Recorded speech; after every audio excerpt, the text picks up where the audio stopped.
Europe 1 Soir, Nicolas Poincaré. Et dans Europe 1 Soir, c'est l'heure du fait du jour, l'édito politique de Bruno Jeudi, rédacteur en chef au Journal du Dimanche. Et Bruno, le fait du jour pour vous, c'est le recentrage social de Nicolas Sarkozy. Oui Nicolas, et plus précisément le retour de la France qui souffle. Ce slogan ne vous rappelle rien? C'était en décembre 2006 à Charleville, bastion ouvrier des Ardennes, au tout début de la reconquête, de la conquête de l'Élysée par Nicolas Sarkozy.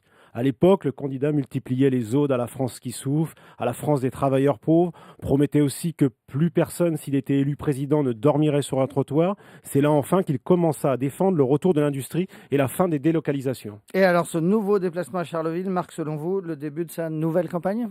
Bon, on va dire quand même que Nicolas Sarkozy est toujours plus ou moins en campagne. Mais c'est vrai que ce retour mardi prochain à Charleville sera très symbolique même à quelques mois de la fin d'un quinquennat où les déçus du Sarkozy se comptent par légion.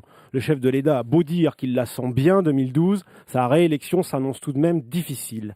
Il suffit de regarder pour cela les sondages. À Charleville, il veut donc, à défaut de nouvelles et vaines promesses, montrer un profil plus social. En clair, faire oublier les dernières séquences. Je cite, le calamiteux débat sur la laïcité et la stigmatisation des musulmans, la fin du bouclier social assorti d'un allègement de l'ISF, au passage l'impôt pour les plus riches sera diminué par 4, et enfin la baisse du pouvoir d'achat sous la pression notamment de l'envol du prix du gaz et de l'essence. Et alors Bruno Jeudi, l'annonce du ministre du Budget d'inciter les entreprises qui versent des dividendes à accorder une prime exceptionnelle de 1 000 € à leurs salariés, est-ce que c'est un des axes de ce que vous appelez le recentrage social ? Évidemment, on imagine mal François Baroin, le ministre du Budget, lancer cette prime sans l'aval de l'Élysée. Le président devrait la reprendre à son compte, malgré les réticences du patronat. On a entendu Laurence Parisot sur le sujet.